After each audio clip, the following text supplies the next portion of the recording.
All right, let's see. Tried to position the camera for these live streams a little bit more looking at me. So sometimes I'll be down here drawing, but before that you could only see like the top of my head. So hopefully this is a slightly better angle for that.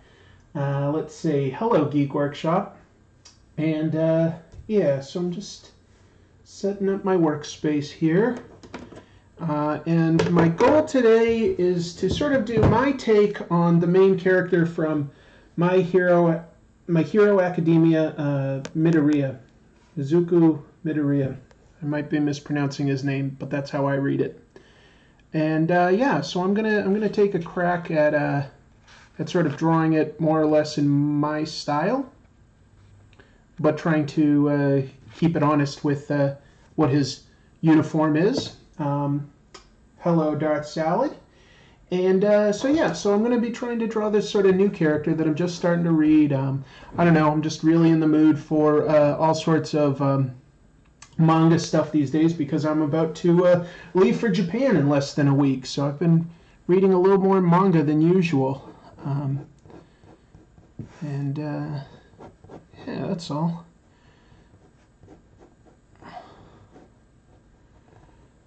So I've just sort of been blocking out a very loose character here. And let's see, he kind of stops there. You know what, I need to, I know what I'll do, I'll pull up, I need reference for exactly how his uniform looks, because I'm not as familiar with it as I am with a character like, you know, Spider-Man or Batman. This is a little new to me, so I just need to sort of pull that up, and I've got that on my phone now, and sort of put that to the side for now. So anyway, yeah, you know, manga can be good. Some of it I'm really enjoying these days. Kind of having trouble finding new comics that I like to read. I'm only reading a very few. I like Batman and Mr. Miracle by Tom King at DC Comics. I keep thinking that the camera's here, but I've moved it here. I'm reading Kill or Be Killed, and of course all of Kirkman's stuff like Walking Dead at Image. I don't know if I'm really keeping up with anything at Marvel right now. I'm trying to think.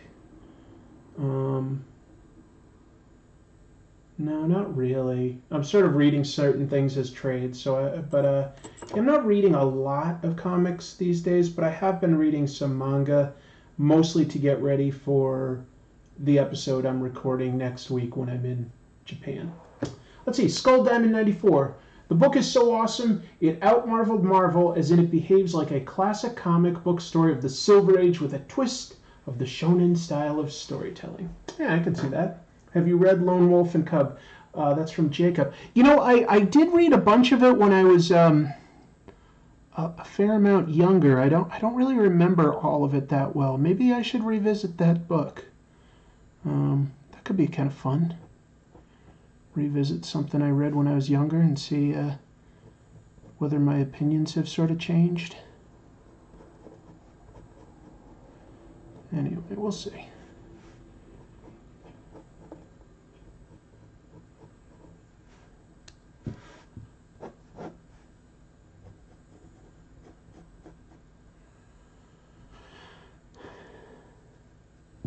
I'm not sure how many people in my audience are familiar with it, but My Hero Academia is a very fun book. It's a little kind of goofy and young, but it's really fun. There's just a lot of superheroes, and it's all about like well, there's one character that I'm drawing, Midoriya, and the rest of his classmates as they train to be superheroes. And some of them are real jerks, and some of them have pretty terrible superpowers, and some of them are really, really impressive. So it's a cool sort of mix. I guess he's got some sort of big pouch here. Not sure what he keeps in that yet. Maybe I'll get around to that someday. I'm just sort of still blocking this out in a pencil, and then I'll be yeah, inking it once I can feel a little more comfortable with what I've blocked in.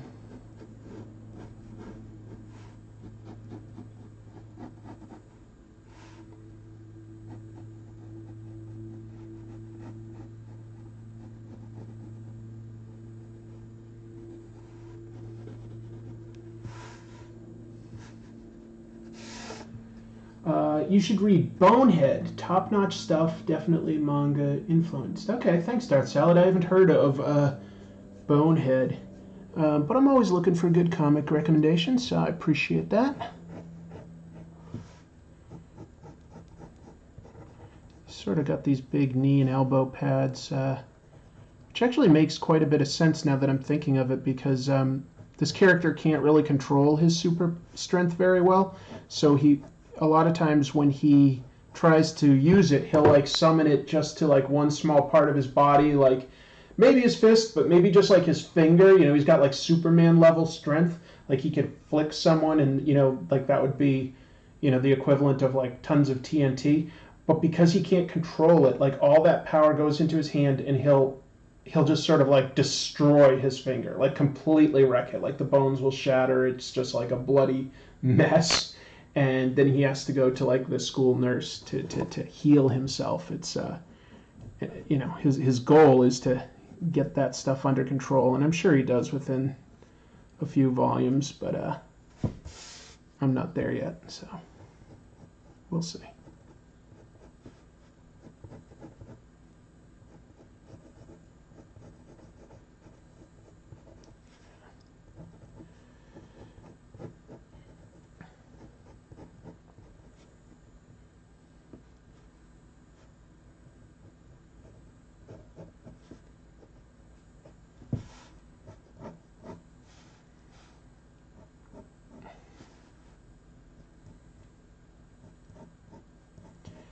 And right now, what I'm blocking in is he's got a unique sort of facial mask that he can wear, but he doesn't always wear it. He just sort of leaves it hanging.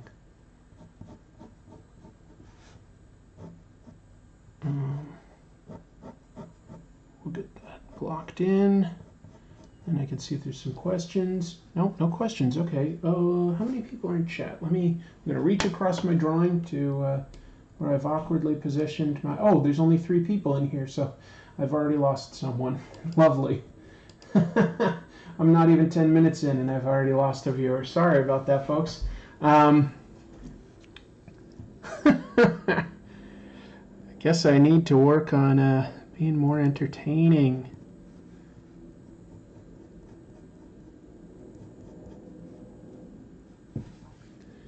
I feel like this face is a little messed up, so I'm going to rework a few things here. I wish I didn't have to use the eraser, but sometimes you just do.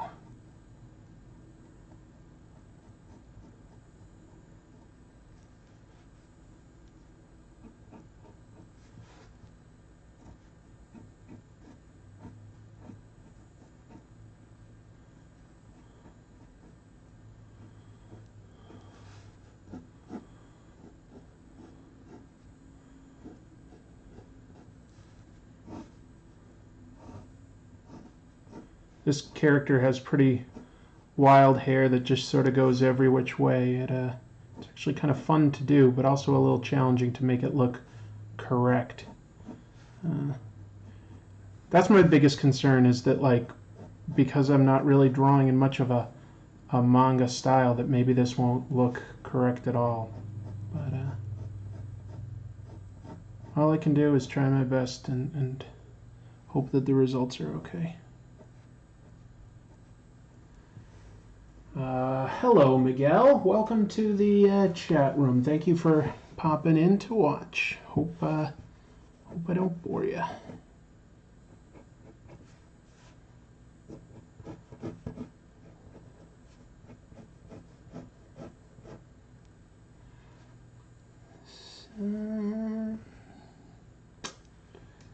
And I'm going to change my mind on how I'm approaching this belt.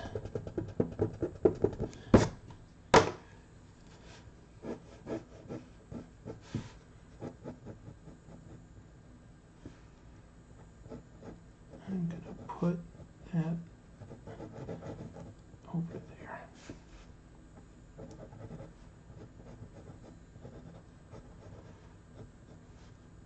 there. And maybe more like that. Okay. Just gonna hint at his nose.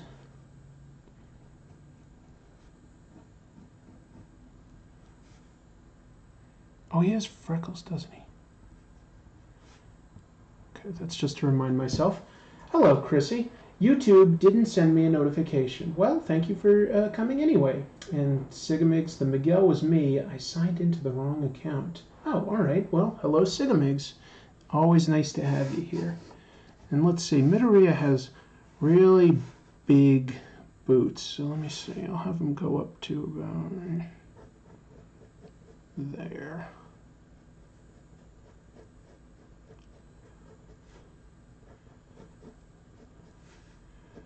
Yeah.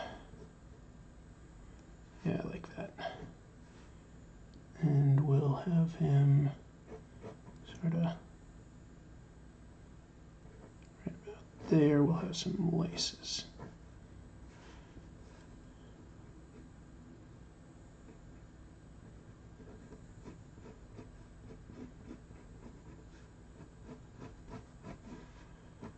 That should do it. A little bit of a sole that I'll get to later.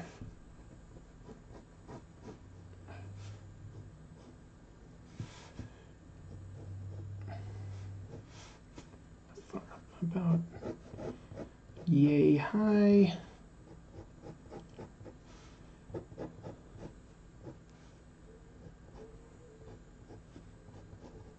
And there we go. And there we go.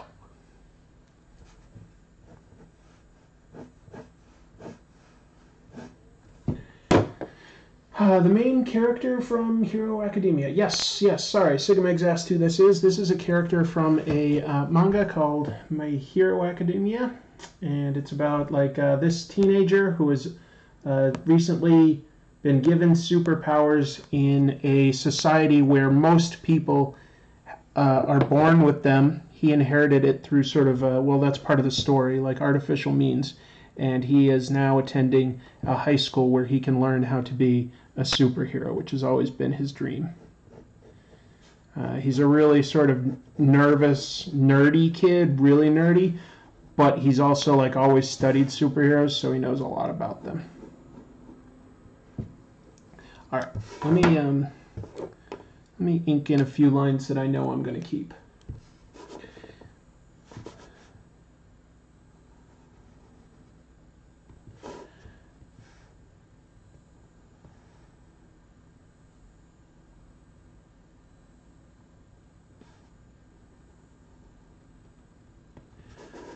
So what's new with everybody? What are we talking about today? Let me think. What's new in my life? Mostly getting ready for my trip to Japan and Hong Kong. Just less than a week now.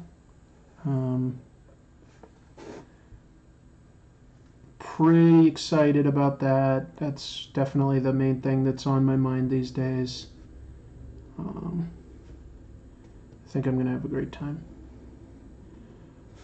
And I could really use the break. So we shall see how that goes, but I'm looking forward to it.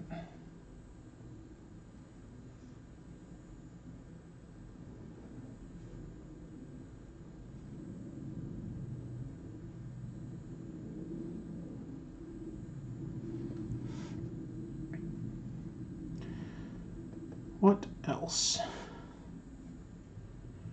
Let me think of what else is up with me these days.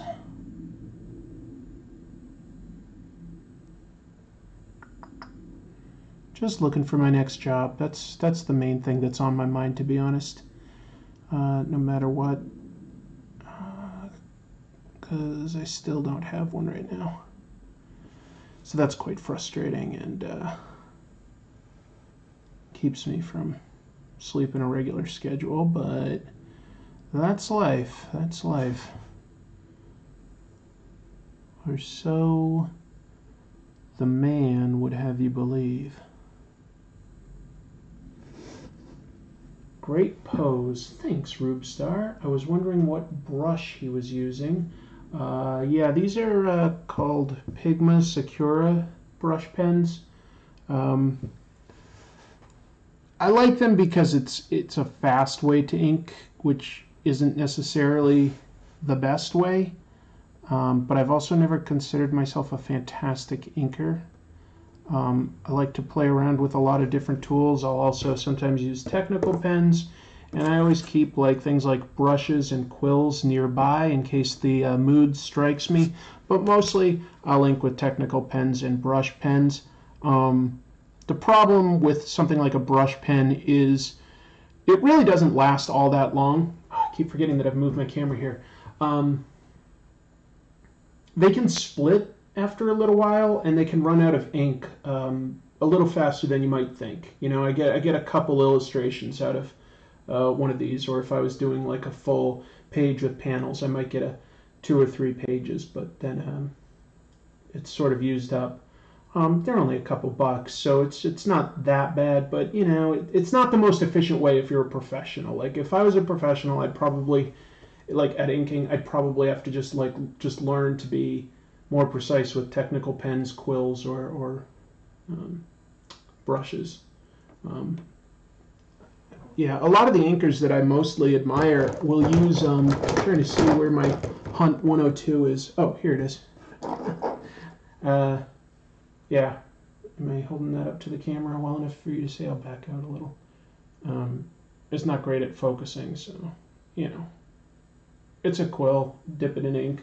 You get pretty precise line. I've just always had trouble because I'll sort of want to go back and forth a little, and that's not the easiest to do with a nib because, you know, it's a sharp metal point, and it'll like literally catch on the Bristol if you try to go back and forth. So you really have to like practice using your whole arm and pulling in nice deliberate strokes or like deliberate fine detail. It's a little tricky to get used to for me. I mean, I can do it, but I'm impatient, and so a brush pen works faster.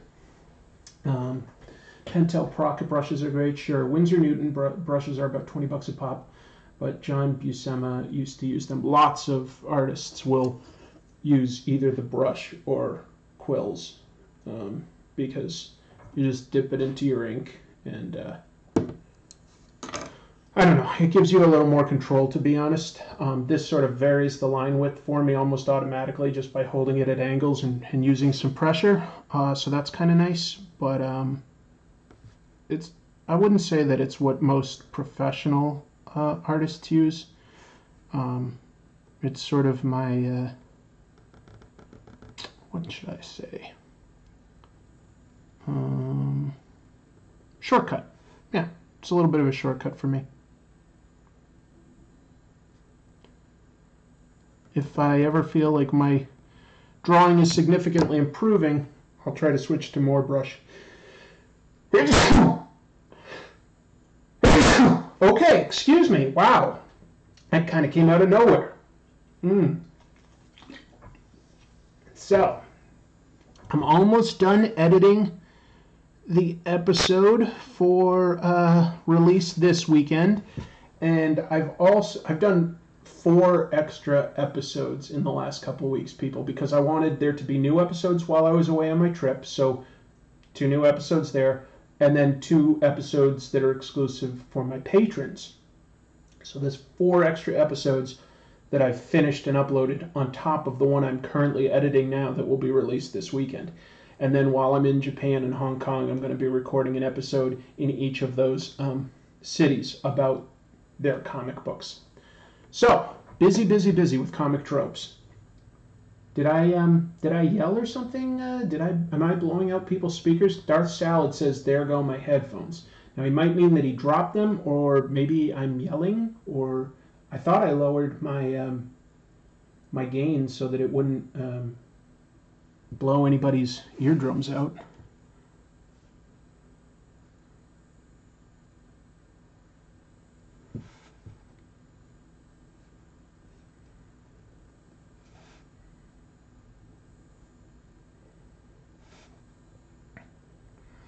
I think one thing I've done with my version of Midoriya is he might not really be quite this muscular, but it's debatable because his power is such that he's like the strongest hero in the world.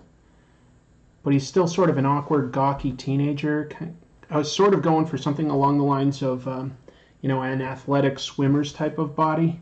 But that almost feels like it. But it also just might be that I'm not drawing in sort of a manga-esque style with extra big feet and extra big hands. Like I made these very slightly bigger than I would normally, and it still doesn't feel big enough. Kazantite? What am I missing here? Oh, from my sneeze. That blew out the headphones. Ooh, sorry about that. Ooh. Awkward. My show should come with a warning. Warning. Prone to sneezes. Ugh.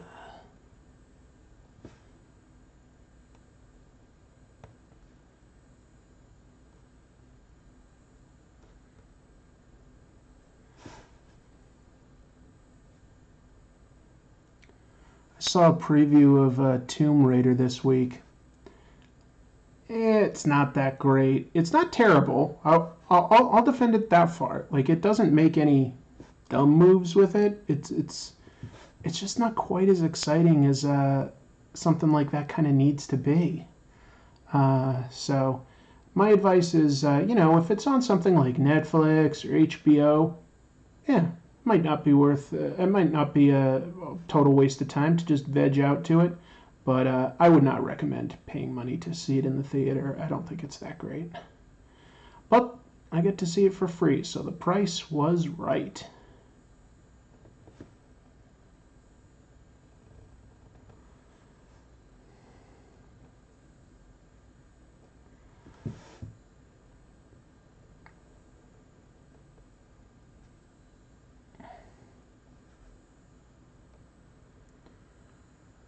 Like, it has Walton Goggins as the main villain, and that guy's charismatic. Like, he can usually be pretty darn entertaining. Like, a lot of people loved him on Justified. I thought he was fantastic on Vice Principals. They don't really give him anything special to do as the villain. He has very little in the way of motivation. He just works for an employer. Very generic, very generic. Not going to do much to interest or engage you.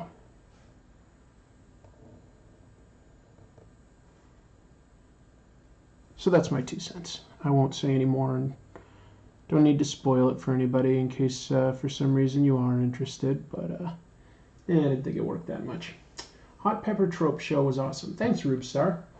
Is it better than the Angelina Jolie version? I don't know, Sigamigs. I never saw either of the ones that she was in. I guess I'm just not, now that I'm thinking of it, I guess I'm just not much of a fan of Angelina Jolie. I don't think I've seen too many of her films.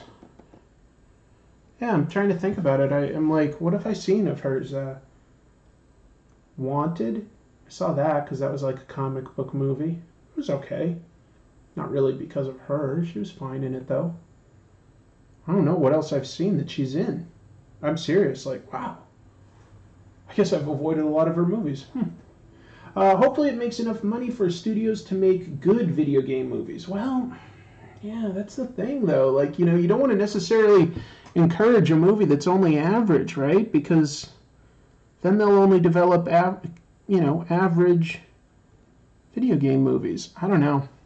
I feel like, just take The Last of Us and just do a literal adaptation, you know, just adapt that thing. That was, what a story that thing was. The Last of Us. Oh, that'll tug at your heartstrings. I'm trying to think if there's ever been, like, you know, I don't know if there's ever been a good movie based off of a video game. There have been some that are entertaining for what they are, like the first Mortal Kombat. I can watch that. It hasn't aged very well, but it's kind of fun and it moves at a quick pace. The first Silent Hill was kind of okay, I guess. Kind of. It's about all I can think of. Uncharted 4 would make a great movie. Yeah, I think Uncharted could work pretty well. Do you think video game stories are pretty bad without the game part? It's possible. It's entirely possible. You know, I mean, yeah, I'd have to think about that one. It's definitely a challenge. There's something about the art of making a good video game that does not necessarily translate to a linear narrative. You know, it can have amazing world building. It can have interesting cutscenes and even character development, but it's not at all structured the way something else is. Like, first of all, you're going to have to cut out a lot of stuff to adapt even like one video game into a movie, because those are designed to be, you know, at least some sort of 20-hour experience. Video game stories are in a weird position. It's not easy. That said, like, we should be able to go like, oh, there've been tons of iterations of something like Zelda and Mario. You should probably be able to, like, sort of pick and choose and, like, form a story there, probably. At least something like Zelda, I would think. As I say, The Last of Us, top notch. You know, but when they start adapting things like, remember there was like a board game, Battleship? They made a movie based on Battleship. It's like, what story are you telling there? The only experience you have is like sort of like pretending you're a radar. And you're going to turn that into a movie? It's weird. Sorry, I know I'm going slow. I'm letting myself get distracted and get annoyed.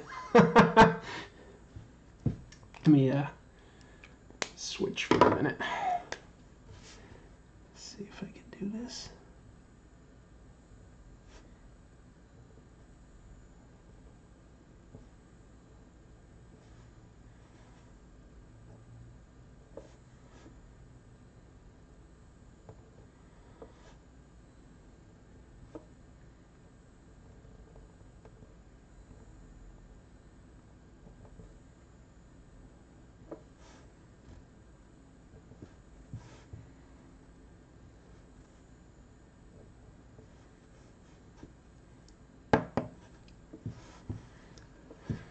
They should make a chess movie where the pawns are basically minions. Yeah.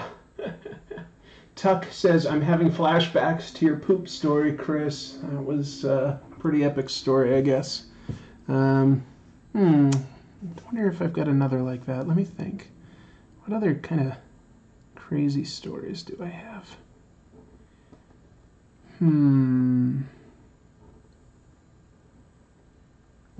Did I probably did. I was going to say, like, tell the story about when I was in college and I went to a party that was being hosted at some frat house and it caught on fire. That the house did. I think I've told that story, right? What stories do I have? Chrissy, if you're watching, remind me, like, if I've got any stories left to tell. I mean, I feel like I do, but nothing's coming to my mind right now.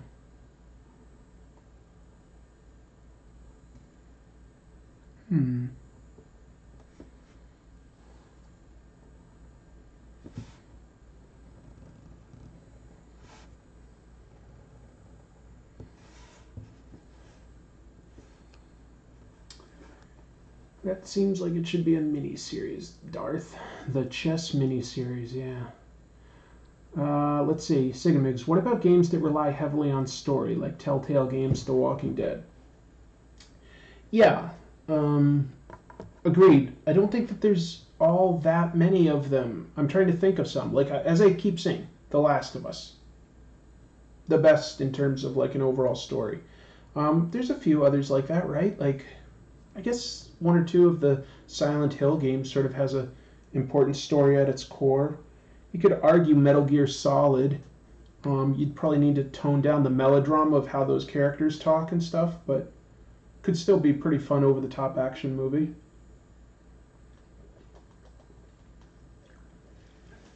I don't know. See, a lot of those Telltale games that you're talking about are adaptations of things that are already stories. They're adapting the world of The Walking Dead, the world of Batman, the world of Game of Thrones. These are already stories that exist, so it's pretty easy to just create a side story and hit the same tropes just in video game format, especially since mostly what you're doing is choosing dialogue.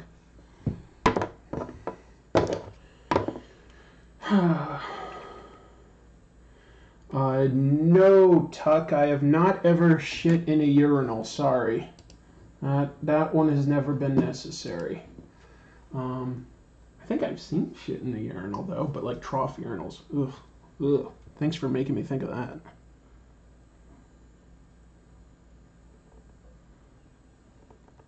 What else? Mark Silvestri is a beast with one of those micro pens. If you ever get him to draw, I've seen him draw in person. You're right. He's fantastic. I haven't read a Mark Silvestri comic in a long time now that you mention it, but boy, he was one of the guys that I really liked when I was first really reading comics in the 80s and stuff. I was reading his and into the 90s now that I think of it. His X-Men stuff was my favorite. Like, I liked Silvestri more than Jim Lee, Joe Madureira. Like, those guys were big names for X-Men, but for me, like, Mark Silvestri was the guy.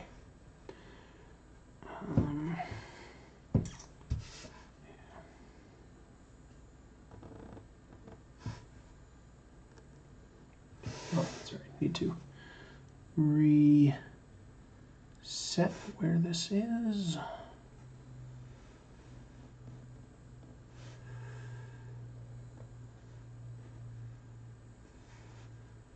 Come back to you.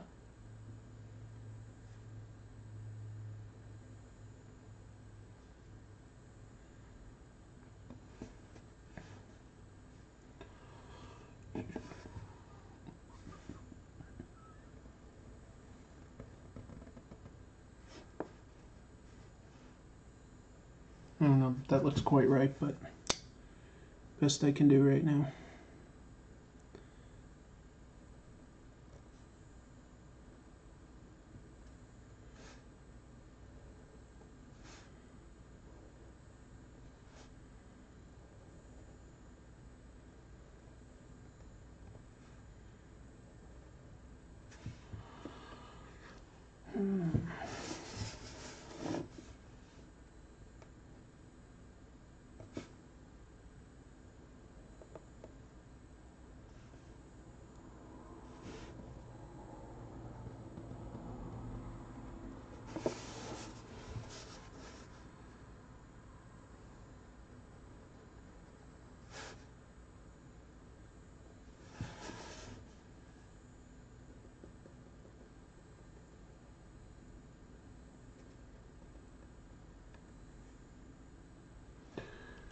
All right, so let's see. Townsville Tale joins us. Video games.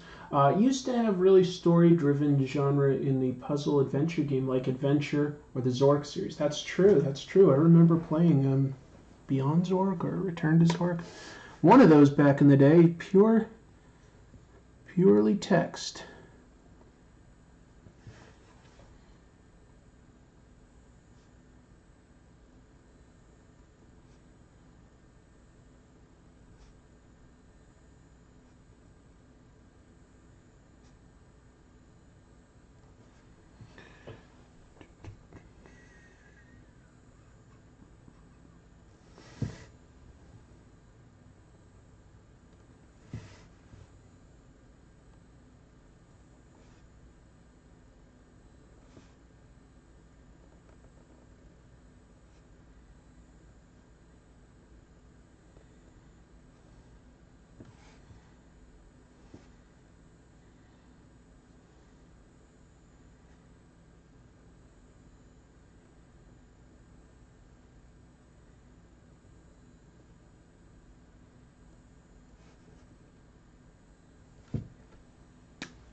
Portal 2 could be a movie with a lot of puzzle-solving montage scenes.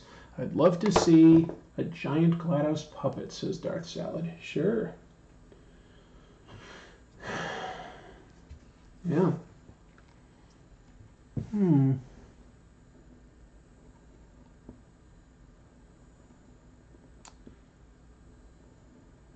I don't know, but there's something about it. The fact that, like, even people that really love certain video games can't seem to make a good movie out of it. Like, for instance, I loved the movie Moon by Duncan Jones, and I was like, oh, this guy's going somewhere. He's got real talent. And then he did Warcraft, which a buddy of mine took me to see, and I'm like, I'd never played those games, but I figured, well, what does it matter? I should be able to understand a movie. I didn't understand what was going on in that movie. That thing was just confusing. Supposedly, Duncan Jones really likes those Warcraft games, but I was like, doesn't matter. I thought you were talented, but this makes no sense to me.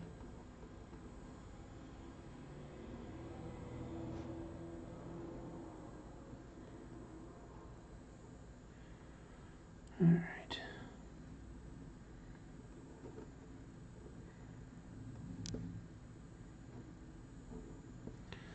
So,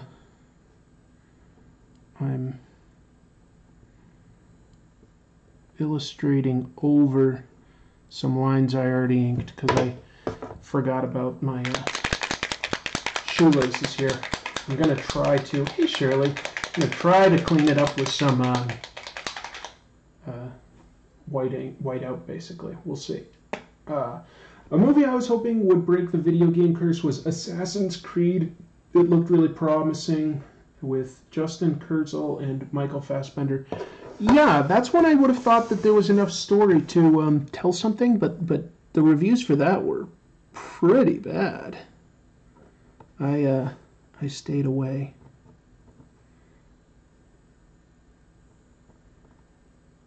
Alright, I'll have to come back and re-ink some of this. And then maybe even touch it up in a Photoshop or something, because this is a mess. Oh well. I'll come back to that.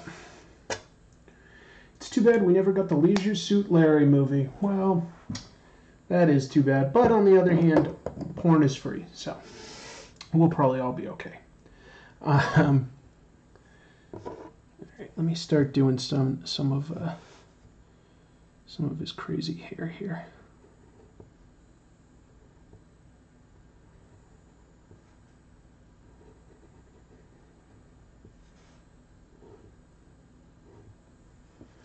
You know what? I'm going to reach across and zoom in on the area that I'm drawing because it's I'm working on the head, and I think this will be better to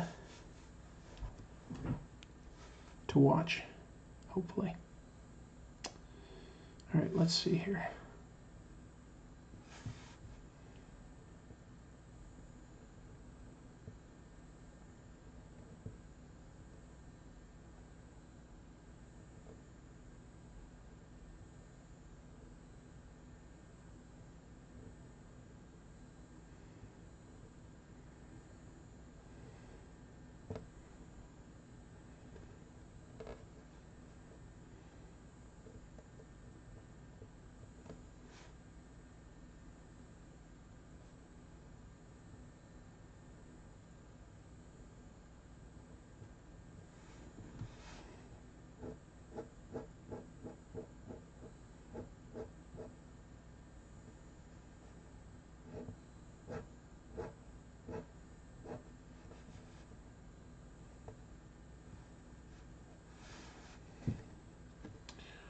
Let me make a couple notes here for myself. I'm going to bring his hair back in.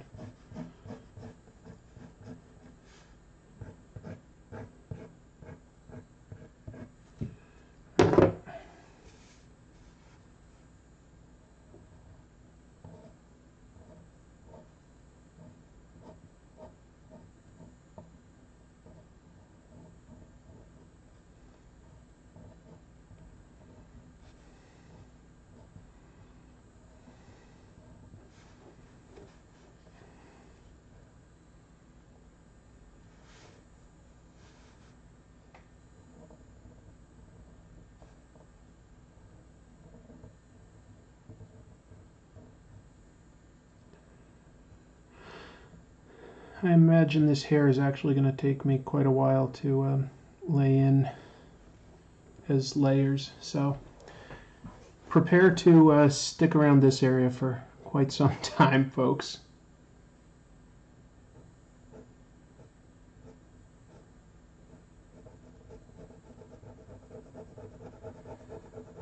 But what we can do is talk and chat, so if you can think of topics that we should be discussing, lay them on me.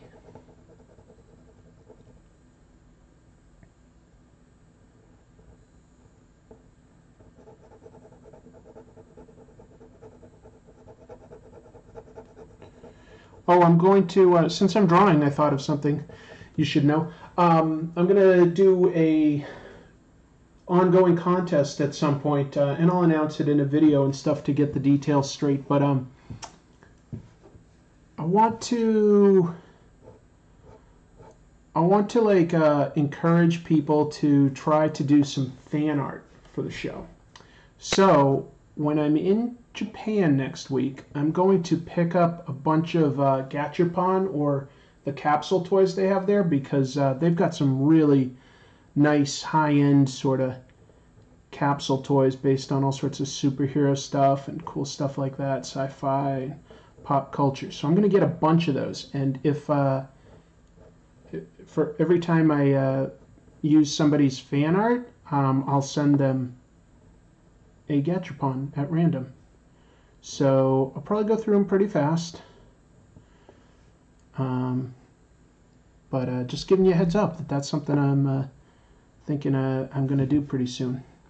So I'll make it clear how you can like submit, and that it's not going to be based on like purely artistic merit or anything like that. Like, anybody should be able to participate. I don't want to like exclude people that are like, oh, I'm not a good artist. I'm like, that's not the point. That's not the point. The point is just trying to foster a sense of community and fun.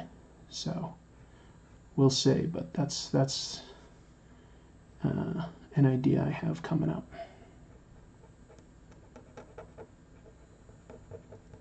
So I'm going to be picking up a bunch of stuff for you folks out there, if you want it.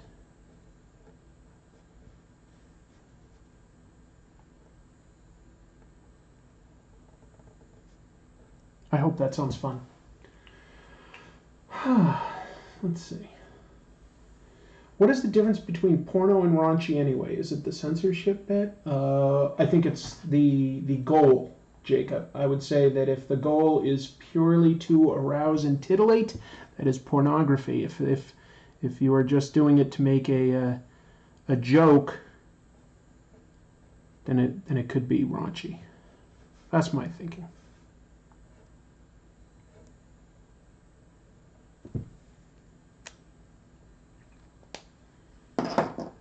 Darth Salad, that sounds like a great idea, actually. Well, I hope you're talking about what I was just saying, like about getting a bunch of gachapon in Tokyo. Because I really want to do something fun and different. And I was like, well, this is something where, like, you know, people couldn't really, at least not easily, get something like that anywhere else. And it'd just sort of be like a little tiny memento that said, like, hey, I contributed to this show at one point, you know? I want people to feel like they're part of it if they want to be. If they want to contribute, I want to make it something they can contribute to.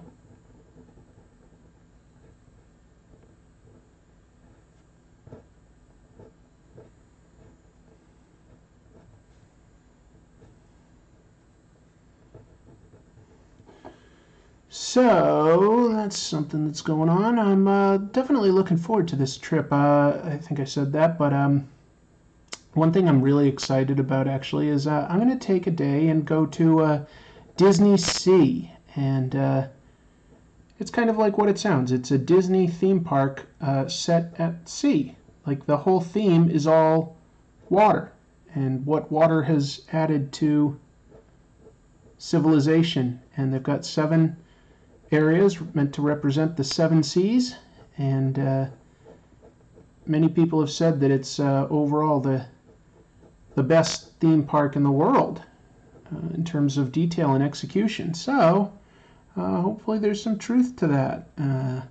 I'm excited. I like Disney in general, but I also like theme parks, and so that's not necessarily a super Japanese thing, but it's something that's in Japan, and this will actually be my 3rd visit to Japan and Hong Kong. So I'm sort of looking for new things to do, and they don't all have to be super touristy, because I've done a bunch of the touristy things. Not everything, but I'm going to go to Mount Fuji one day. That should be fun, or at least like the base of it, really. But I'm looking forward to that very much. Of course, I'm going to be filming episodes of the show over there, and I'll try to also sort of do some just like recording and oh my god, hold on. I just got a super chat from Bad Gaming. My favorite episode is the one where you eat the peppers. Well, thank you, Bad. Maybe I'll have to revisit that idea. I do have the 100th episode coming up, and I want it to be an episode that sort of harkens back to some of the stuff that's been done on the show before. So, wow. Thank you. That's so generous. I something like that, like everything I get through Super Chat and Patreon and Google AdSense, it all goes into the show. So that $28 is really generous. I can promise you, like, what that will probably do is that will be money for me to buy more of those capsule things in Japan, like superhero and sci-fi capsule toys, and give them out to viewers for fan art. So thank you. You've definitely helped support the show in a huge way. That's really generous. I just want to call that out. Bad Gaming. Thank you. And let's see, since I'm looking now at the it's an interesting amount, 28. Does that mean that, like, Mbad, are you from a different country and it like translated the currency or something?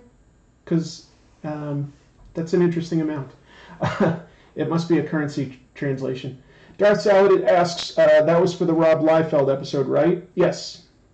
Yes, the Liefeld episode was the one where I ate hot peppers, and that seems to be... I think, honestly, people find it because they're looking for commentary on Rob Liefeld art, and I think I give a little of that, but I don't think I necessarily bash him as much as some channels, or not even channels, just like websites and stuff. I don't love Liefeld art that much these days, but as a kid, I did, and I hope that came through. That said, like, he definitely has some questionable grasps on anatomy. So I'm definitely considering looking at some of his work again. What else in the chat room? I'm missing a couple things. Jacob says, is there any hero or situation you want to be drawn in? This sounds like a fun idea and challenge. I haven't thought that far ahead yet, Jacob. Haven't thought that far ahead. I don't think that I'll have a lot in terms of rules. I think it'll just be that it needs to be obvious that it's fan art for the channel. And I'll announce this in a video so that, like, everybody's on the same page. But my thinking is, like, so for instance, like, somebody might have a piece of Spider-Man art that they created like 2 years ago that they love, and I don't necessarily want them submitting that. Like, I want it to be something that represents an aspect of the Comic Tropes show. So it would probably need to include me, but the idea is just that it's specific to the show. Oh, and Bad just said he tapped on the money to edit it. Well, I really appreciate it. Thank you very much again. That's very kind of you to contribute to the show. Sigmund says, for the 100th episode, eat a pepper, wash it down with hot sauce and liquor, then jog with the Infobot. Infotron. You'll notice I really don't use Infotron anymore. It's because I found out that there's another comic book review channel that also has sort of a 50s style robot, and I just didn't want anybody accusing me of, like, plagiarism or anything like that, so I sort of toned down the use of him. That said, I'm kind of proud of this ridiculous robot suit that I made, so I still have it, and if the right opportunity comes up, I would love to bust that thing out again. But yeah, I don't use it. I don't use it regularly now. That's pretty rare. I think I had like a quick cameo recently, but like just sent him away. It can get hard to remember my own episodes because, like I say, we're coming up on 100, and that's just 100 comic tropes. I've done a couple, bonus episodes of that is still sort of related, but I don't call it comic tropes. So, yeah, it's tricky. It's tricky. Here we go. In New York, the people talk and try to make us rhyme. They really walk, but we just walk because we have no time. And in the city, it's a pity because you just can't hide. Tinted windows don't mean nothing. They know who's inside. It's tricky to rock around, That's right on time. It's tricky. Tricky. All right. I got a little carried away with how much I sang of that.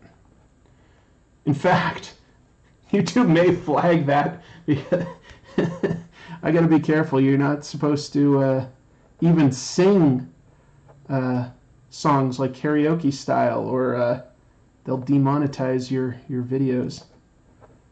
It's a tricky line to walk being a YouTube creator. It's not always fun.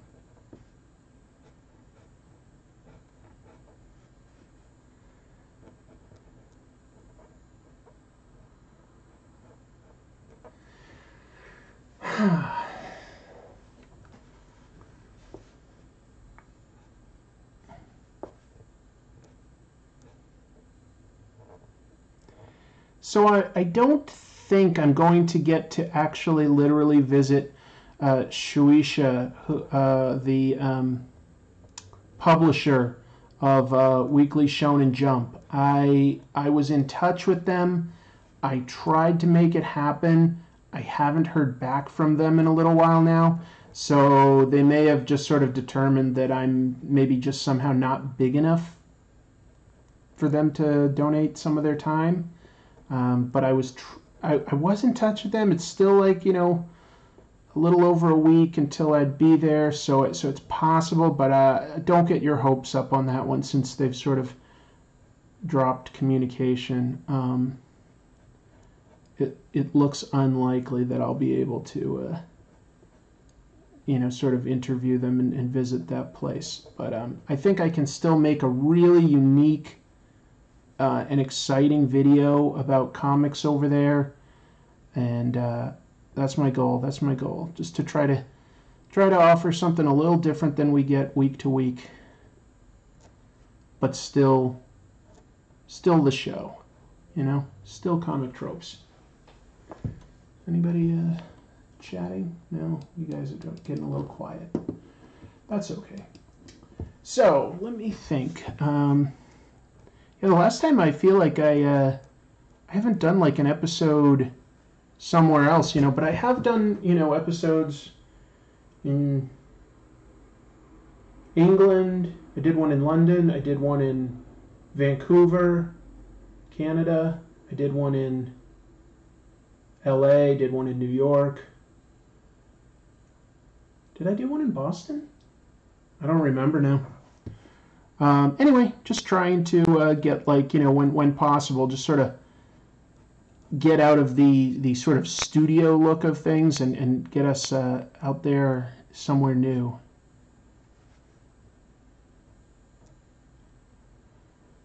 Don't want to let the show feel claustrophobic.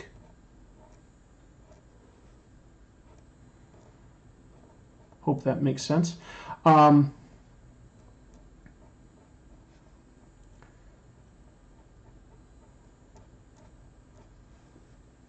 Yeah, there's a bunch of places I would love to take the show, though. I would love to go to Angoulême, the annual festival celebration of comics in France.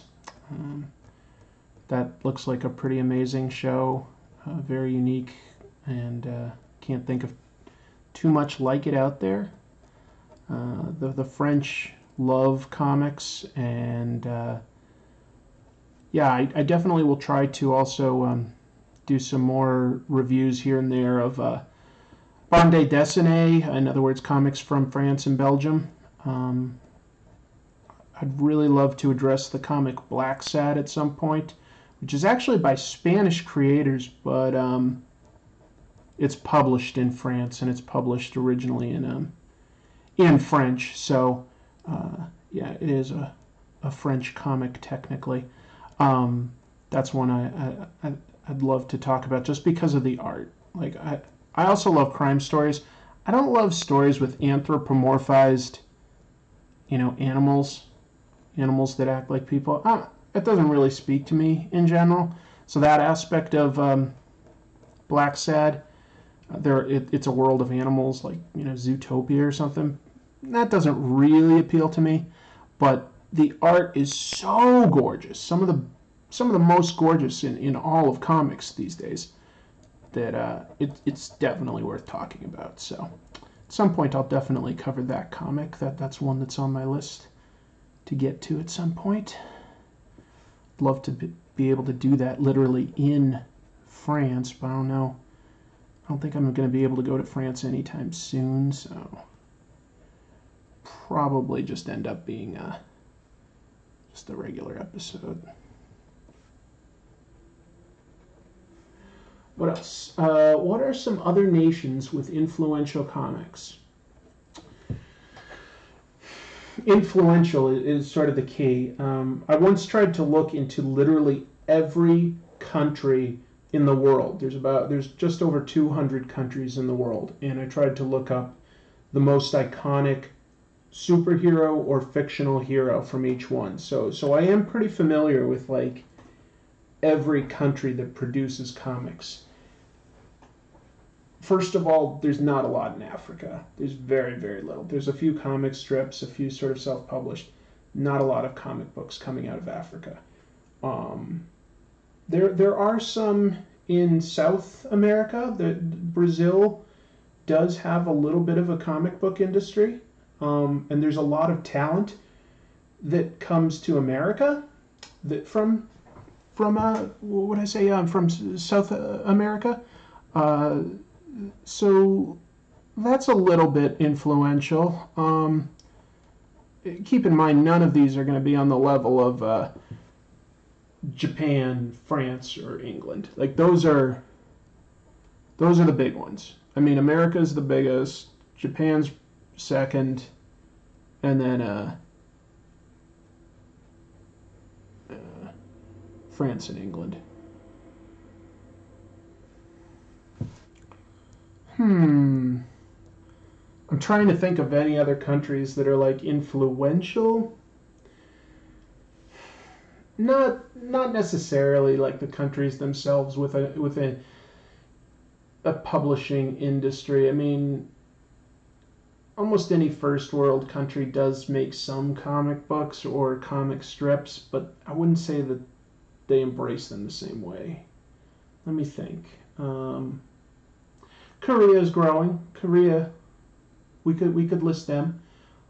There's a lot of great Korean comic book artists that also are starting to work in Japan, because these days, as long as you can speak the language, Japan is starting to accept more and more foreign talent, just like honestly America does. Like we import a lot of talent from the Philippines and various countries in South America and stuff, because our pay rates go pretty far there. So like if somebody there has the talent, they can become huge, they can make a killing.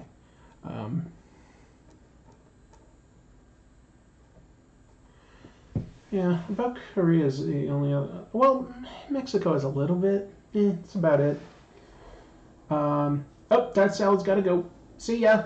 Thank you very much for visiting. Townsville Tale says, the UK had a huge, incredibly important comics market. America really swallows a lot of the great talent that we do. That's because the whole industry is smaller than it was 20 years ago in the 90s. Like, it was bigger everywhere. So it contracts, it grows, it's a cycle. Oh, Townsville Tale says Korea has a really strong and growing comics market, but influential. It might not be influential right now, but it might be someday. It might be someday. Canada is basically swallowed by the USA. Yeah. Hello, Diego. So, yeah. Let me kind of take a moment to. I'm going to ink one thing here.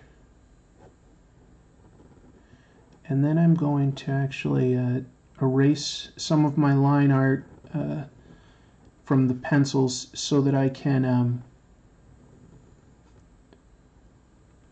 get a clearer picture of what still needs to be done. I need to do a few things on his face, obviously.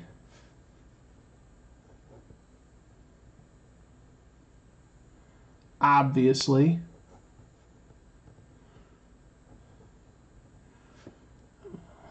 Just do that.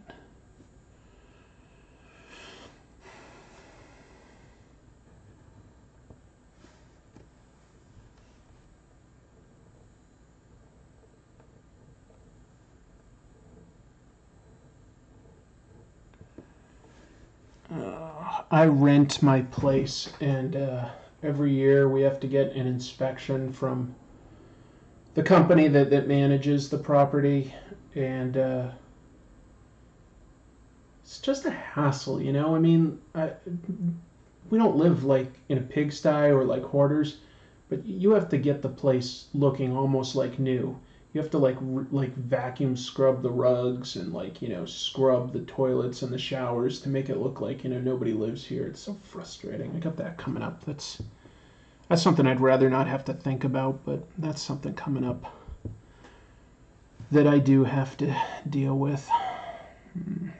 All right. Let's see. Townsville Tale says the shrinking and death of the newspaper strip really changed the landscape. It used to be just about everywhere in the world had its own important comic strips, probably related to the decline of newspapers in general. It is. It's one of the first places they could cut. Comic strips used to be something that would like make everybody want to read the newspaper back in like the 30s, you know? It was like, yeah, of course mom and dad want to read the news, but the kids want to get the paper too for the Sunday funnies. So if that helps move some papers, it was totally worth it because it meant a lot of sales. And you could put in ads targeting the kids. You know, you could put in the Toys R Us flyer. That stuff's not completely, way less relevant today. So less relevant because less people read newspapers, physical newspapers. And so these places are looking for where they can cut things. And it's a pretty quick decision these days to be like, well, we don't need many of these comic strips because nobody's really buying it for the comic strips anymore. I mean, a few people, I guess. It's kind of depressing, isn't it?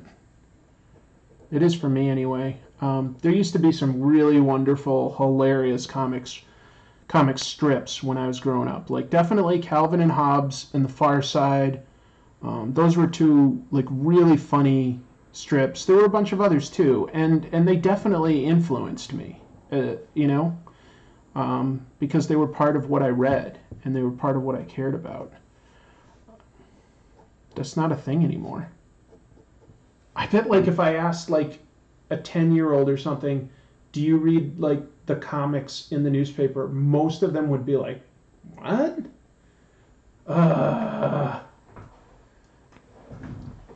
Yeah. But that was the origin of comic books, was Max Gaines, 1933. He was like, hey, I like reading the funnies in newspapers. I bet a bunch of people would like to read just that if it was all packaged well. And so he was the guy who published Famous Funnies, 1931. First comic book. And it was popular. And all of a sudden, there was this whole new publishing arena.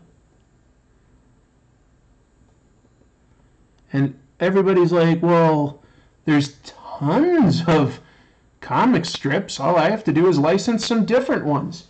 So those were all the first comics in 1933 through 1935 for like almost 3 years, really. Up until 1936, it was just reprints of the Sunday Funnies. Everybody just locking up different comic strips, reprinting them into the comic book format. And then it was like 1930. Then they ran out. A lot of these people they were like, "Oh, we've like reprinted almost everything that we can easily get our hands on. So we need to create new material." And that's when places like National Comics and Educational Comics and a bunch of others out there, Fiction House, Timely, started looking for new ideas. They were like, "Give us your war stories. Give us your science fiction stories." Siegel and Schuster come along with Superman. Boom, the superhero genre is born. 1936. Think about that. How many years? That's 80. That's over 80 years now. That is amazing. That is really amazing to think about. Wow.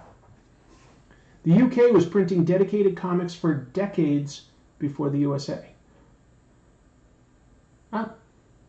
Not 100% sure I know which ones those were. Comic books didn't just start in the USA. Fully packaged comics started in the UK in the 1800s with Ali Sloper's Half Holiday. Well, let me look that up because I have heard of that, but I thought it was a slightly different format than what we recognize today as comics. But that's fair.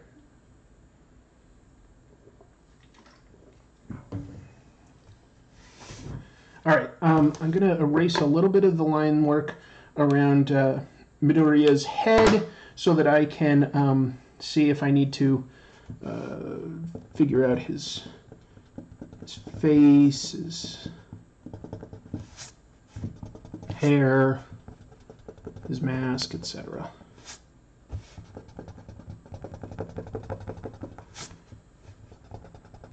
Bear with me.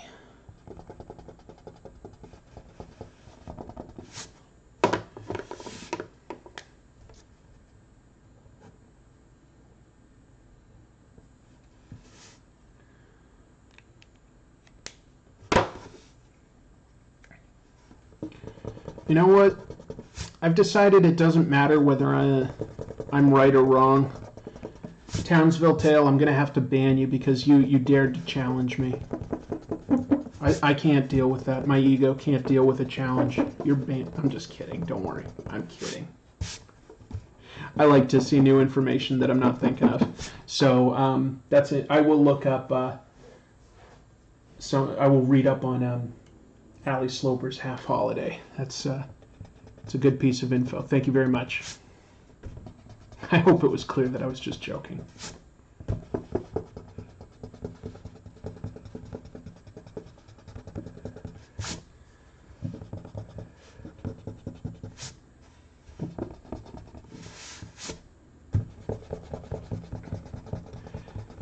I really drew like the underlying shapes here, so like there were just a bunch of extra lines that was sort of starting to feel like it was in my way. It's like, Some people are really good at ignoring that stuff, and I don't think that my mind quite works that way. Every once in a while I just need to clean it up and start looking at it with fresh eyes to be completely objective. See, there's a line that I missed.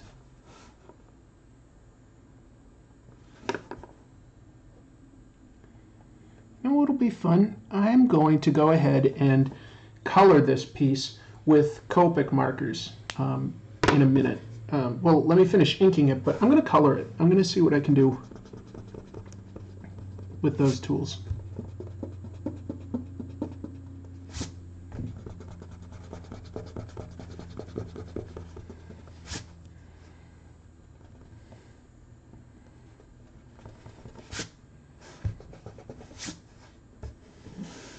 Yeah. If you tightly define comic books based on the American book format, then yeah, British tabloid-sized comics don't count. I'm sorry, I was kind of thinking like that, but you've got a very good point. McNuggy, have you ever tried looking at it flipped by using a mirror? Not by using a mirror. Sometimes I will like flip it like this and hold it up to the light. And if the light like shines through, then like I can, oh, you know what I can do? Here. I can, because that's a good idea, McNuggy. I'm going to put out my light box temporarily. I'm going to turn it on with the paper upside down. And that lets us look at it in reverse to see if there's any glaring anatomy issues that aren't as obvious when you look at it the other way. But I'm thinking that looks fairly good for me. There we go. Turn that off. Cool idea, McNuggy. McNuggy. McDonald's. When I was growing up, McDonald's was a rare treat for my little sister and I. My parents didn't really like taking us to any fast food places. Also, we grew up in a town where the nearest Burger King was like 20 minutes away, so it wasn't really like much of an option most of the time. But when we'd take like a long family car ride to say like visit some relatives, maybe down in Maryland or something, we'd get lunch on the road because it would be like, you know, a 9-10 hour drive, and we'd stop at McDonald's just because it seemed special and it helped probably keep my sister and I quiet. Oh man, we used to get so ridiculously excited for that, and in like retrospect, it's like, it's okay. Like a McDonald's cheeseburger is good, but it's not like, it's kind of ridiculous how excited my sister and I would get for that. We'd be like, oh my god, McDonald's!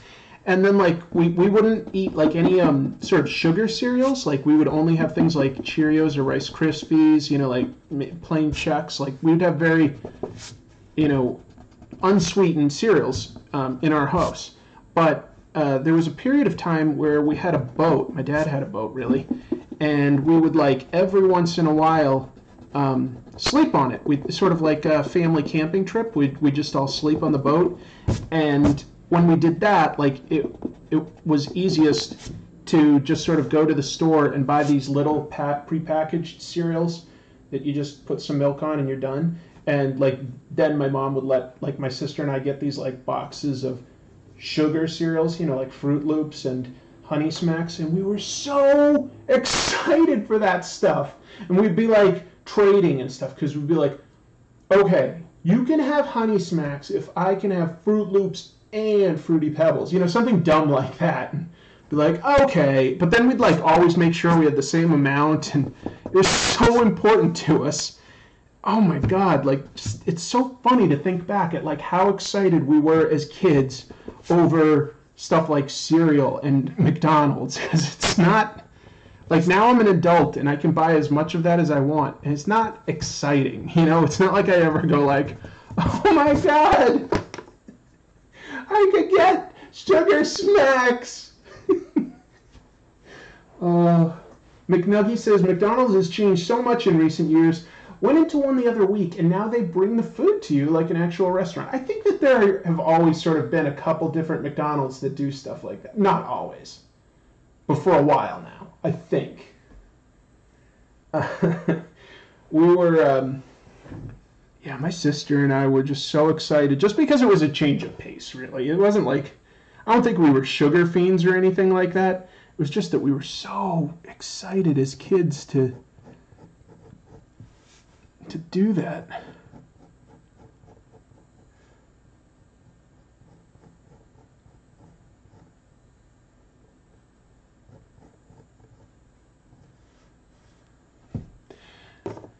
I was experimenting there with like, what would his mouth look like if I tried to do it like manga style? But no, I can't just do like one element manga style and not the rest. It just isn't going to work like that, so.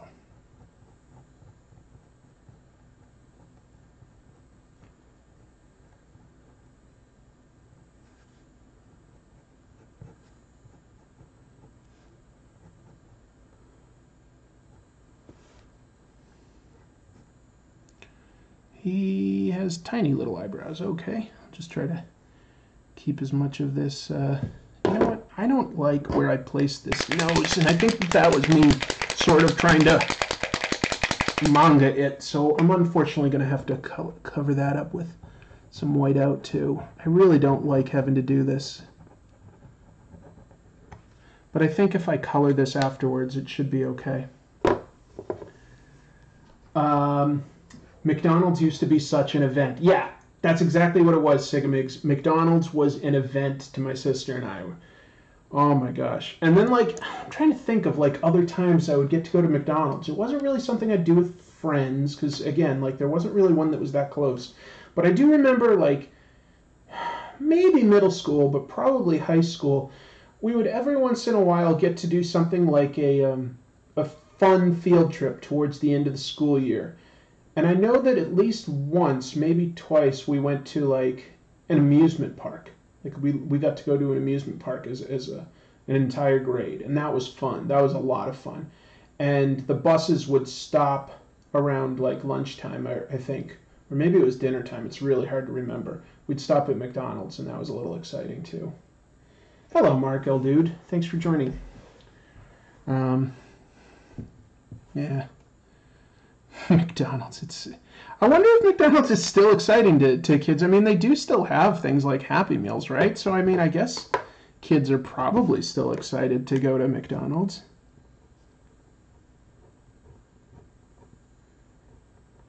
I guess I could see, though, that it would also be, like, not too exciting if you did it regularly. You'd just be like, oh, some gross McDonald's. Thanks, Mom.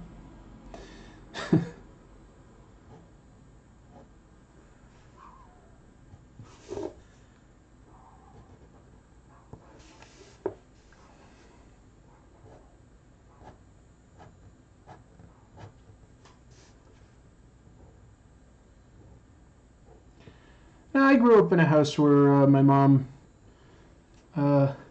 cooked almost all the time. We didn't order out too much. That was always like a pretty special deal if we went out. There was a Chinese restaurant the town over that my family did like to go to for like sort of a family dinner out, and I wish it was still in business. It closed at some point while I was like away at college. So now when I go back to visit my family, that restaurant just isn't there as an option. I really sort of wish it was, just for nostalgia. I think it would be a lot of fun for the whole family to go back to this one place that we all sort of enjoyed. Just not an option. And I don't think that there's really nothing else like that we had. Like, there was really just that one place that... No, you know what? I take it back. There was a second place that my father's sister and I really liked going to. In downtown in our town. It was just, you know, a grill, a pub, that kind of stuff, but it really did have good food, and the waitress was always like, well, waitresses, they were always really friendly with us. It was fun, you know. We'd go there, sometimes we'd watch like football on TV, sometimes we'd just, you know, we'd all go have beers and dinner, and unfortunately it burned down this past year, so that's like the other place that we loved, and that's not an option anymore. So just kind of a bummer. You guys have anything like that? Like a family restaurant? Like, in other words, like a place that your whole family would love to go to?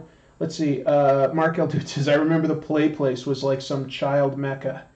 I think that, like, again, like, we didn't go to one regularly, but I think on those trips where we drove all the way from Massachusetts to Maryland, and we stopped at, like, you know, a highway McDonald's, I'm pretty sure there was a play place. And my sister and I were pretty young, so, like, I remember being pretty excited just to see, like, the big plastic characters like Mayor McCheese, and who was the hamburger head guy that was a cop? There was a cop that was like, you know, I don't know, Patrolman Hamburger Head or something. You know what's great about the McDonald's mascots is you can see the ad execs lose interest as the years went on. For instance, at the beginning, they have characters like Ronald McDonald, and there's Mayor McCheese, and then there's, you know, Grimace, he's a weirdo. And then you start getting like the Hamburglar. Anyway, they were all kind of creative, right? And then like in more recent years, they added the Fry guys. Like, oh, sure, because they like fries. So they're just the Fry guys. Well, that's not a very creative name.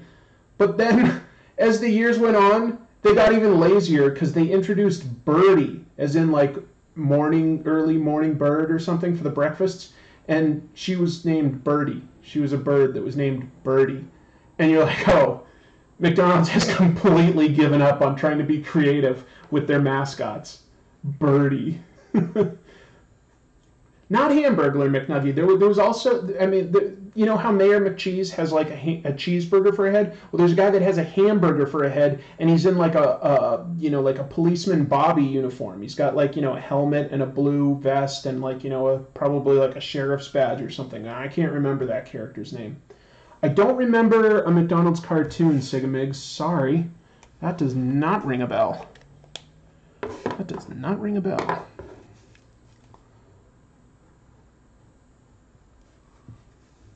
Huh, a McDonald's cartoon? Really?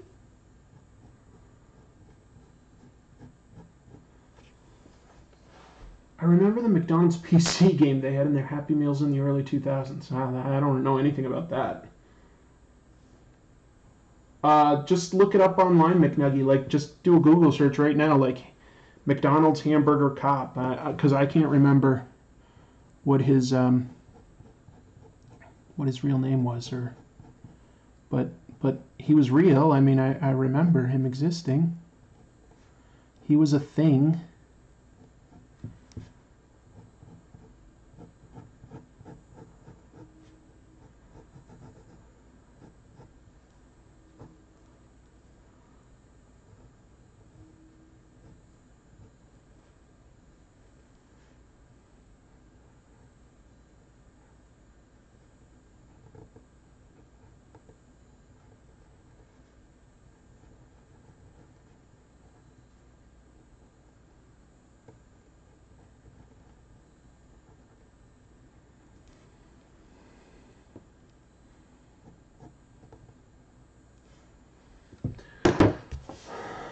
This is the deepest conversation about McDonald's I've ever heard. Is that right? I'm sure that there are people that... There's probably like a McDonald's podcast or video show or something about all these characters. I've never thought to look, but I can't be the only one that like remembers all this stuff about McDonald's characters. I just can't be. It would depress me to think that somehow I know the most about McDonald's, because I wouldn't say that I'm like really a fan per se. It's okay.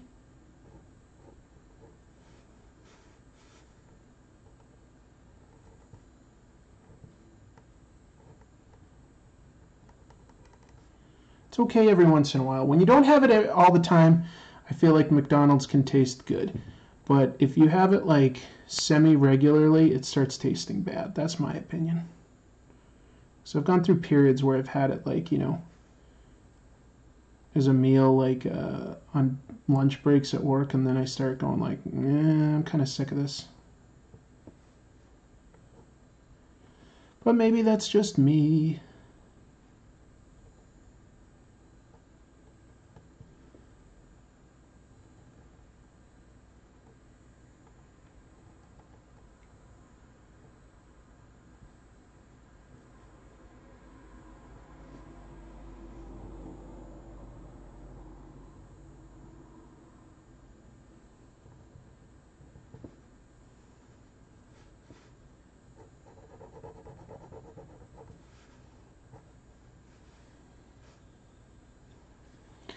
Well, maybe this guy needs to be drawn manga style. He doesn't quite look right to me, though, sort of drawing him in my style. He looks too much like, I don't know, Kick-Ass or something. It's okay.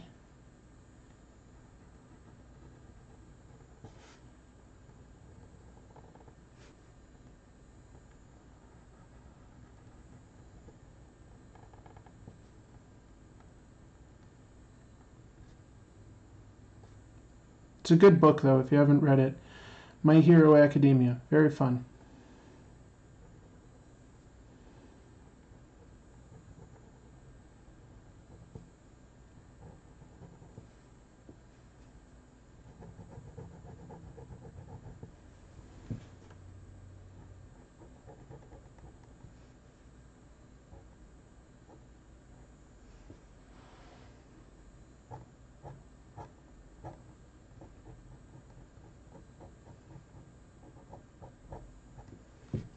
Okay, let's see. Officer Big Mac. Google tells me. Officer Big Mac? That's his name? Huh. That's a really lazy name. Officer Big Mac. Huh. Okay. Sigmund says that he had the same relationship I talked about with McDonald's. He had that with In-N-Out. Yeah. In-N-Out... I don't like mayonnaise, and I'm pretty sure that In-N-Out, like, by default puts mayo on all their burgers. So you have to, like, remember to tell them not to if that's not something you like. I think I'm remembering that right. There's one chain out there that, like, by default likes to put mayo all over everything. I think it was In-N-Out.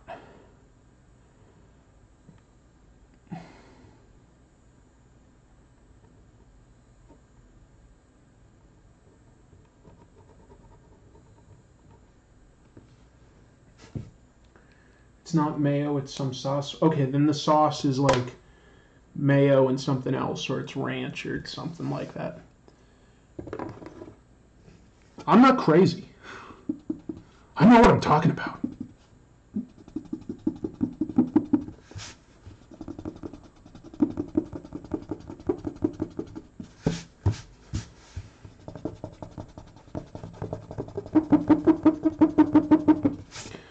Alright, let's give this guy a little bit of color. Let me see, what are his colors?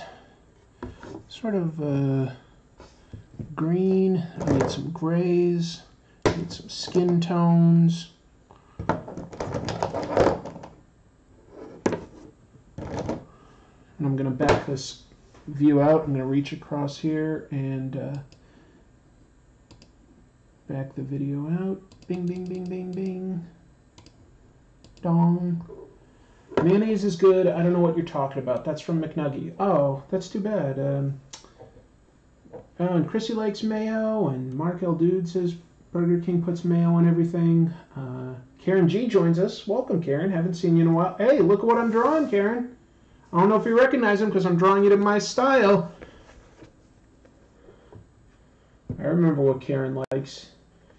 She likes My Hero Academia. Right? I'm pretty sure that you were the first person to recommend it to me. I'm pretty sure about that.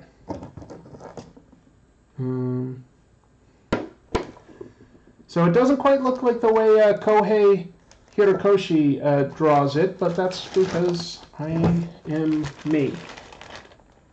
I am me. There we go. There's Deku. Yep. Midoriya Deku.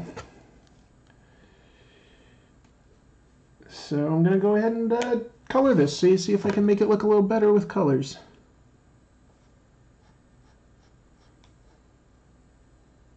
Yep. Well, Karen, I was preparing for an episode about best-selling manga. And while My Hero Academia isn't the all-time best-selling or anything, it's doing well for today. So I wanted to familiarize myself with it, and I've read 3 volumes so far. It's fun. It's very fun. Great characters.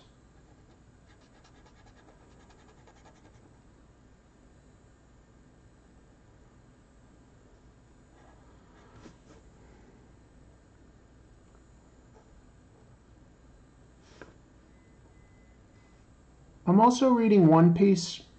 One Piece is okay. I'm not super into it, but I'm also kind of older than the target market for shonen.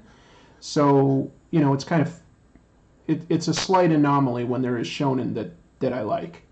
The last shonen that I really liked was Bakuman by the same creators that did Death Note. Very different type of story, very realistic. Well, it's still sort of funny, but there's no supernatural or superheroes or sci-fi or anything. It's set in the real world, so I like that one.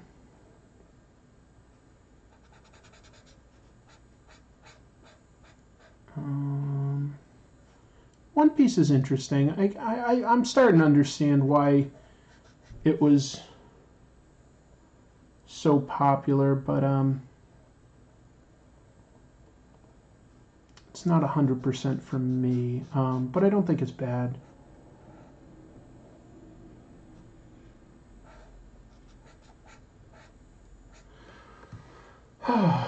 I don't think I've seen you coloring anything before. Well, it's, you know, this isn't exactly going to be professional coloring, but this is just me having fun playing with Copics. So sometimes after you finish drawing it, you just sort of want to... It's kind of relaxing to draw, but sometimes, you know, it doesn't quite come out the way I wanted it to. Like in this case, it didn't... I'm happy with the pose. I'm fairly happy with the costume details that I got them pretty much right, but didn't quite know how to approach drawing his face, I have to admit. I don't think that quite came out right.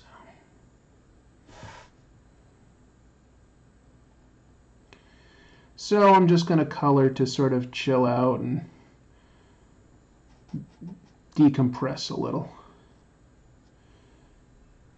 Hope that makes sense to everybody. Time is at 9:30. I'll probably be done here in another half hour or so, I would guess. Something along those lines. But appreciate everybody sticking around and asking some questions. That definitely helps me pass the time and get my mind off of the fact that I'm not happy with everything.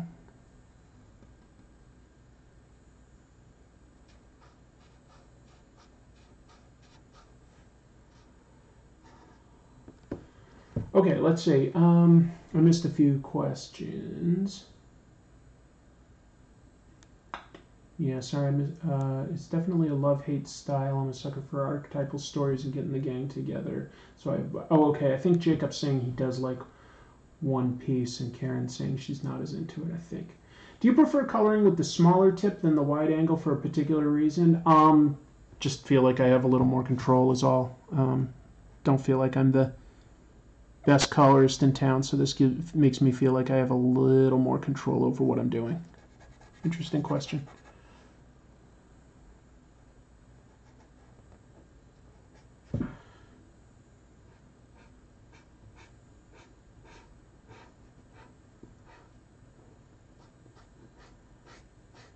And then hopefully I have the next level up of this color, or at least a similar color that's a little darker, so that I can add some details, but we'll see.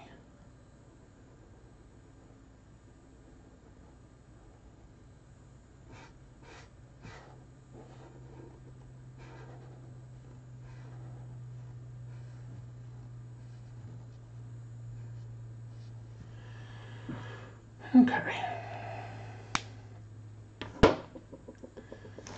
Do I have... Sorry, I'm going through a lot of different colors trying to figure out certain details.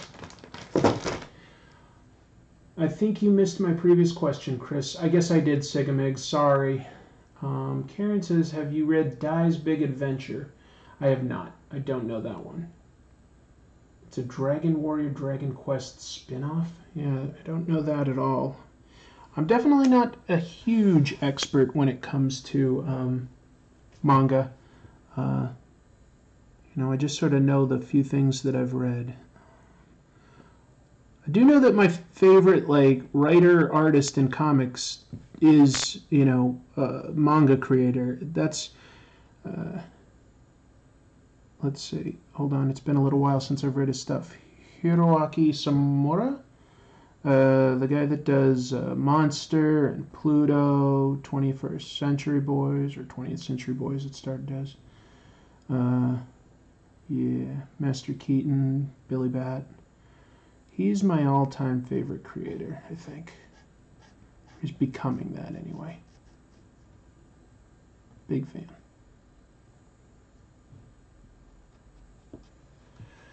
A big fan. The one cool thing about Copics is even if I don't have the next level up for a color, I can find a similar one and still produce a pretty good result because they blend. The colors will blend together. So you can sort of create layers, which is nice.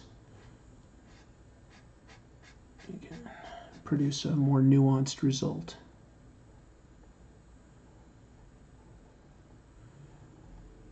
I doubt many comic books are colored for print with Copics, but I do think that they're great for producing like sort of a vibrant sketch that, you know, you would maybe make for somebody else, or maybe as like a color guide if you created it as a color guide. Yeah. They're great. They're fun. Urasawa, thank you, Mark L. Dude. What was I thinking? Naoki Urasawa. It's just been a little while since I've read one of his books. Excuse me, brain fart. I'm getting tired. Naoki Urasawa is just definitely an inspiration and a hero. I think his work is just nuanced and detailed and emotionally captivating. His storytelling is so precise and so well done.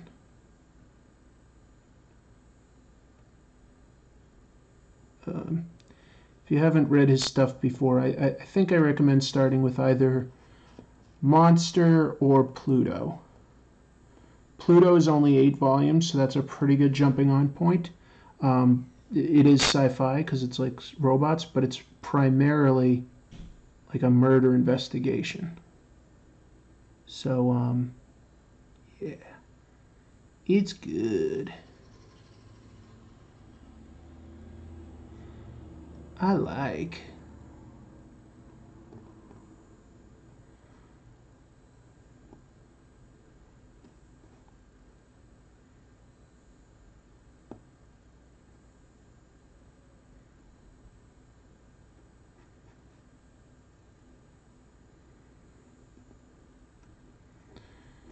What other colors should I use?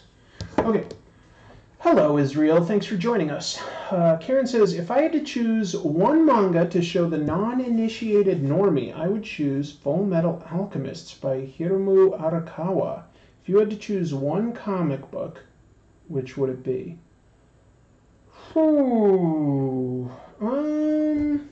I'm assuming we're sticking with manga. Well, it would depend on their interests and their age, I think. So that, because I'd want to get them into something that they ideally like. I would be tempted to give them like Pluto or Monster.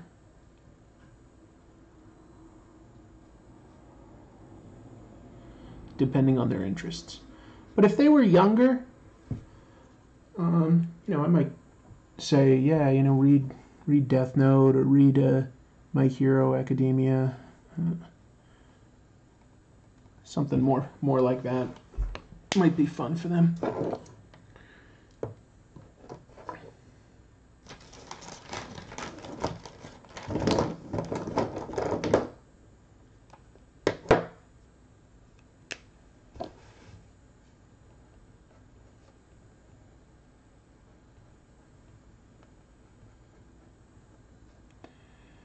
This is a fun pen to use when you're coloring. It's called Warm Gray, and it's literally just like an off-white, so it works really well on like shadows for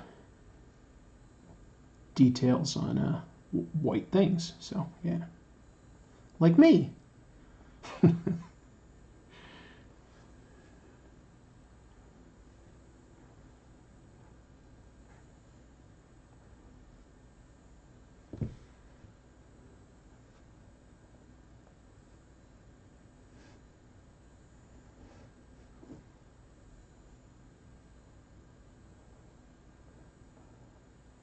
It's very subtle. I don't even know how much it's showing up.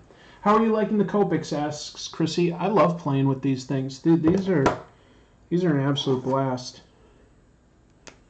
Sometimes they can be a little tricky because they do want to bleed, you know. So when it comes to doing fine detail, it's not the best. You have to just be okay with the fact that it's going to be loose. You just have to be okay with all that. But the result is wonderful. They're very vibrant, they're very warm, and they work well with one another. Like, you can go back and blend in stuff. They're great.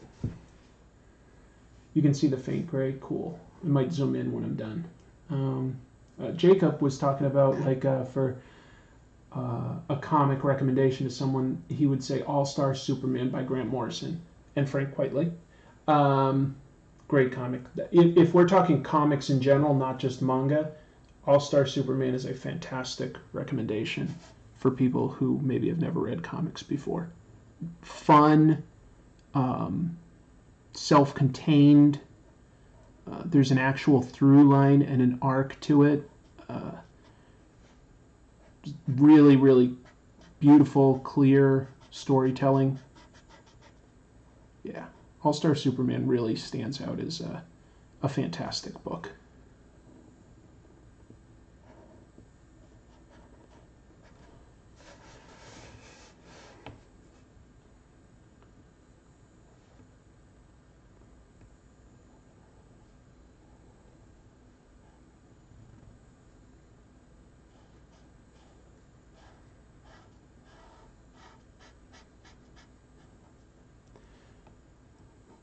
So, Copics work pretty fast, so I'm making some good speed on all this. Here comes one of my first times where I'm layering it a color. Let's see. What do Copics smell like? Do they have a strong odor? Tiny bit like rubbing alcohol, but not that strong. Yeah, like I've got this right up to my nose and I can smell something, but like right now I don't really smell it that much. It's a lot better than, like, say, a Sharpie or your average magic marker. I know an artist who does work for a gaming company. He's colorblind, so he only ever draws characters in black and blue. Well, I think that you can produce some really beautiful characters with just tones. So that's kind of impressive, though. Like, he hasn't let that limit him in any way.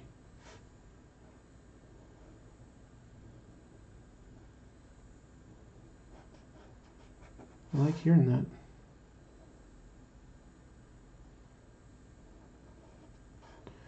And Jacob says, it's not too bad, not strong enough to get high off of. No, nothing quite like that. Definitely not as strong as most markers, but there is a smell to it. I mean, I'm not saying that there's not.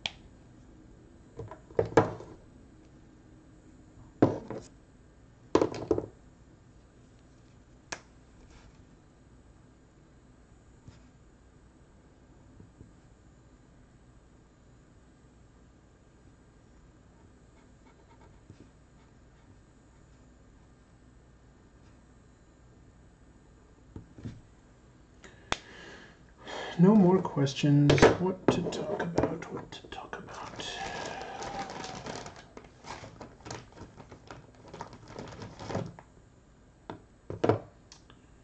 I hope this works. Not really. I got a better idea.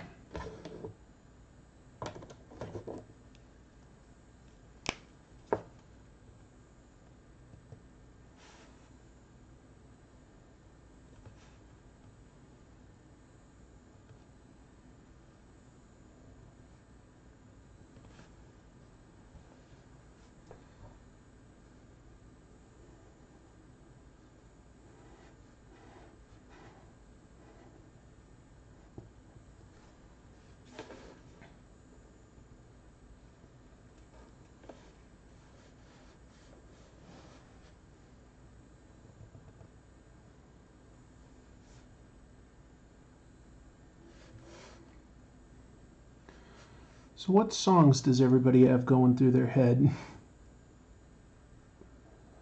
Anything?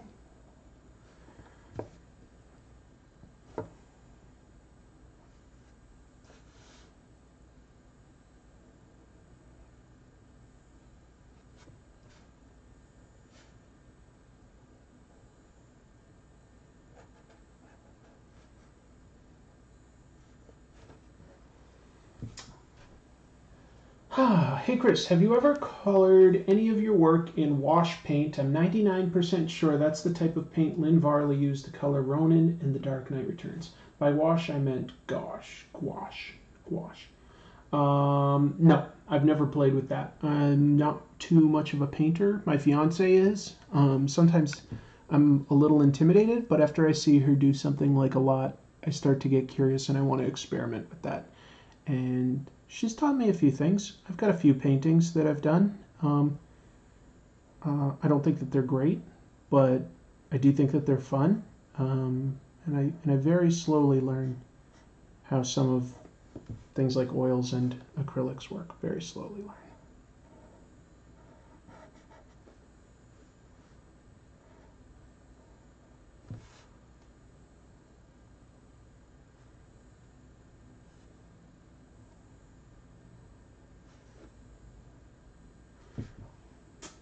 The background song from the Keanu Reeves Wix commercials is what's in Chrissy's mind.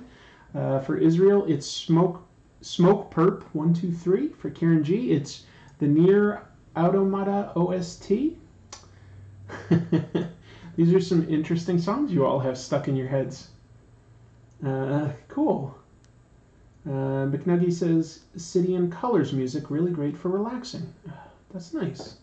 And Karen has something that says, you know, a strange trivia. In Mexico, you can buy some comics at your convenience store. That's the way it used to be here in America, but not anymore. And I miss it. I think it would really help the industry if they could find ways to make comics a little cheaper and therefore like put them out in more mainstream distribution places. Like, I don't think every comic needs to be printed on high-end glossy materials. You know, some of it can definitely be old newsprint type stuff. So maybe someday.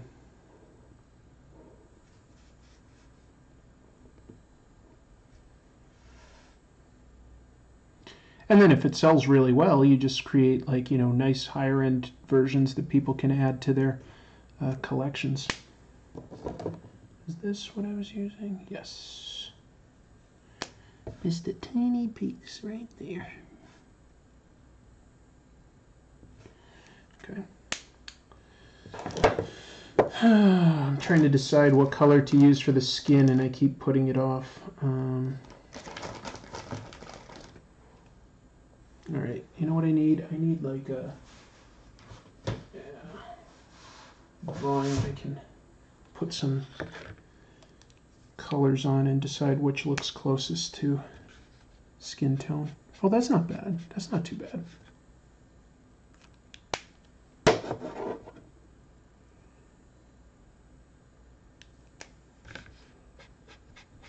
Well, that's pretty good too. I'm going to use this. Sigmund says that he saw comics in Walmart recently. That's interesting. Is there a way to see your paintings? I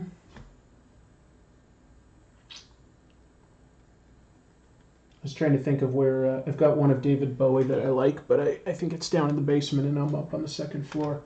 This one's not necessarily super exciting, but I made a clock and painted like each version of Jason Voorhees from each movie, because there have been 12. So that's something I did in paint, just for fun. It looks kind of weird, super zoomed up like this, but yeah. Like that. So that's the only thing I think I have that's been painted, but thank you for the question. It's always fun to sort of show what you've done. Not many opportunities for that. So thank you.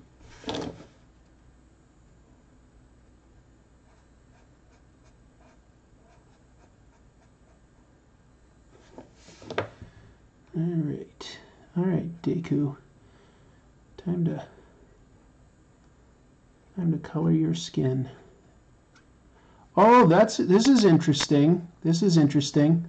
Do you guys remember I whited out a portion of his face? I wasn't happy with where I had started to ink the nose, and the Copics won't take over that area. Here, I'll fill in more of his face so that it becomes obvious. This is news to me. This is something I did not realize. The Copic will also slightly smudge if there's pencil still there, but it's pretty minor. So right here in the center, his nose, like I can't. The whiteout won't take the Copic. So like I could make this look better cleaning it up in Photoshop. Could like correct some of the areas that I don't like and fix the coloring, but Copics don't work over whiteout. That's news to me. Did not know that.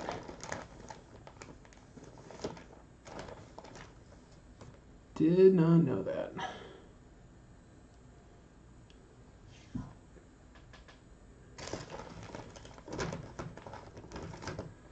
I've heard you can only buy comics at the specialized comic book stores in America. Yeah, that's basically true right now, Karen, and it's unfortunate. It doesn't help our industry. I remember seeing Archie comics in a thick digest form at the market. Not many floppies, though. Yeah, that's true, what Mark says. That's not right. I need sort of a sea green for his hair. Got like forest green. Oh, teal blue might work. Let's see. Teal blue. Yeah, that's close. Look at that. Probably has more to do with the whiteout. Liquid paper would probably work. Ah, yeah. Chrissy's explaining why the Copic wouldn't work over the whiteout. Yeah. Huh. Jeez, that's frustrating.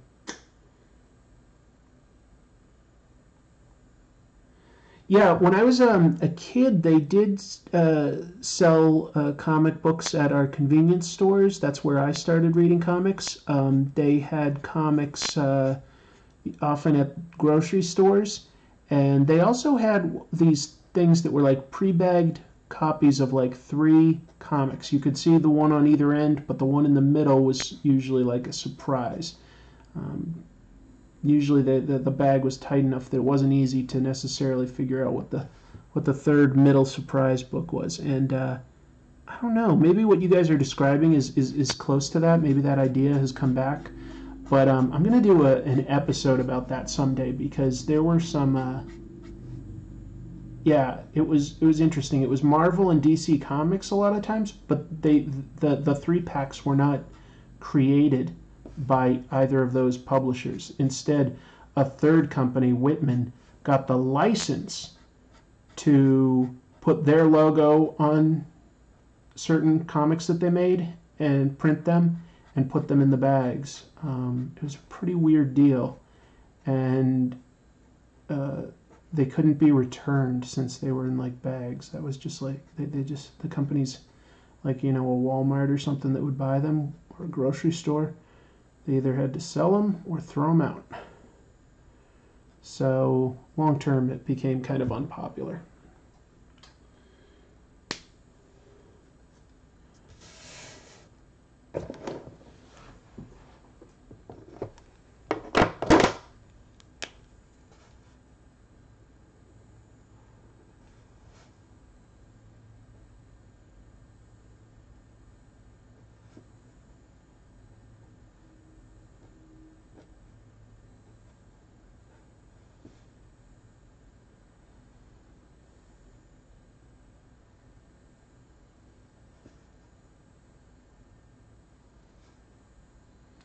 Did you guys hear that Toys R Us is shutting down all of its stores? Does that upset anyone, or are you just sort of like, yeah, it was inevitable? I don't think it was inevitable, by the way. Toys R Us was purchased. They went into debt, into bankruptcy a while back, and they were purchased by a capital firm. And those companies, some of them are good, most of them are not. Some of them will just be patient and help the business that they've purchased restructure their finances and their debts, and they'll bring them back to being a powerful, functional business, and they'll start taking the profits that they've earned by doing that. And then some of these capital firms, like say Bain or something, they actively try to make the company go from bankrupt to financially insoluble. And what they do is then they sell off all the different assets piecemeal, and they make a huge profit off of that short term.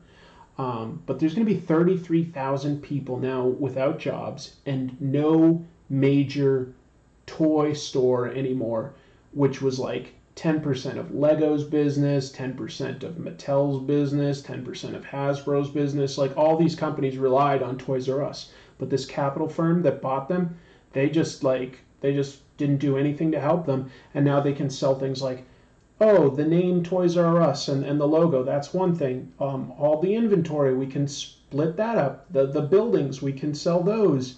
All the different sort of distribution channels that we established with trucks and stuff, like that's another one. So it's pretty insidious stuff, if you ask me. I'm disappointed. I grew up with Toys R Us sort of being an option, and now it's not. It's gone. Doesn't seem like it was necessary. Would you do some requests for your stream? I don't know that I would take a request right now, Israel, but I would take ideas. So you can always pitch ideas, and if it strikes me, then when I'm in the mood to draw, I may think of that. For instance, I never planned on drawing the character from My Hero Academia. Karen G in this stream at one point said, like, this is a good comic that you have to read. She said it a couple times, and I said, all right, I'll try it. I like the book. Now I'm drawing the character. So, if you're willing to be a little patient like that, then sometimes I will sort of take requests in that regard. And I will take commissions, like, if I would probably sell something like this for, I don't know, depending on how it comes out, like 50 to 75, I would sell these pieces. So that's an option too. Anyway. So yeah, you can throw out your idea and I'll keep it in the back of my mind. All right. Well, is it perfect? No, but it's also not the worst. It's not the worst. You know what? I feel like his hair is a little unbalanced. I'm gonna take 2 seconds to sort of poof out his hair over here just a little more. You know what? This brush has almost had it. The fact that executives get bonuses is pretty scummy. Yeah, well, the companies like the what do I call them, the equity firms that bought Toys R Us are gonna all probably make huge bonuses because their company is going to profit greatly off of Toys R Us going out of business. They basically like do something along the lines of like extend them a little bit of a loan in exchange for if their company doesn't work, like they take over or something, and they're supposed to provide advice, but then they never do. They want it to fail so that they can just sell it. It's pretty evil stuff, to be honest. It's that's the way of the world. Looks great, Chris. You're kind. Thank you, Mark L. Dude. Where was that color that I was using for his hair? Teal.